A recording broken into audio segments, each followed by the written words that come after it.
দর্শক, আমরা দেখছি সড়কের যেই আন্দোলনকারী যারা অবস্থান করছিলেন তাদেরকে সরিয়ে দিতে ব্যাপক চেষ্টা করছে আইন শৃঙ্খলা বাহিনী, তবে তাদেরকে কিন্তু সরিয়ে দিতে পারছে না আইন শৃঙ্খলা বাহিনী। তারা কিন্তু সর্বাত্মক চেষ্টা করছে সড়ক থেকে আন্দোলনকারীদের সরিয়ে দেওয়ার জন্য। এবং সমৃদ্ধির পথে এগিয়ে যেতে দরকার ইস্পাত দৃঢ় ভিত্তি, তাই স্থাপনার স্থায়িত্ব নিশ্চিত করুন সর্বোচ্চ মানের ZSRM ব্রডবার। ZSRM, bond to bond.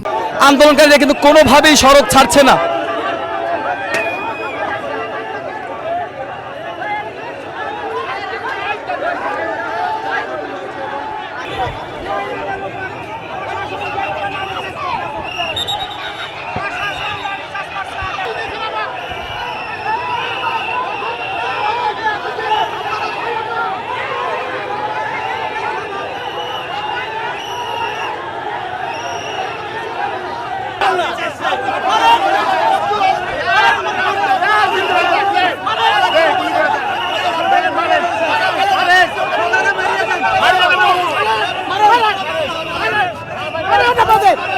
মারেন মারেন মারেন আমাদেরকে।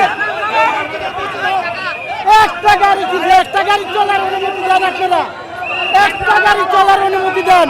আমি গরিব দুঃখী, আমি সরকারি প্রশাসনকে বলতে চাই, সরকারকে বলতে চাই, সবাইকে আমি বলতে চাই, আমার ছেলে সন্তান নিয়ে আমি চলতে পারতেছি না। আমি বুড়া মানুষ, এই একটা গাড়ি চালাই, আমি সংসার চালাই। 4টা-5টা মামলা করে দিছে, একটা মামলা 10,000, একটা মামলা 15,000, একটা মামলা 5,500, 4,000, 3,000, 2,000 টাকা করে মামলা দেয়। যদি কোনো কিছু করে আমাদেরকে মারে, আমাদের গাড়ি ডাম্পিং করে দেয়, আমাদের কোনো কথা শুনে না প্রশাসন।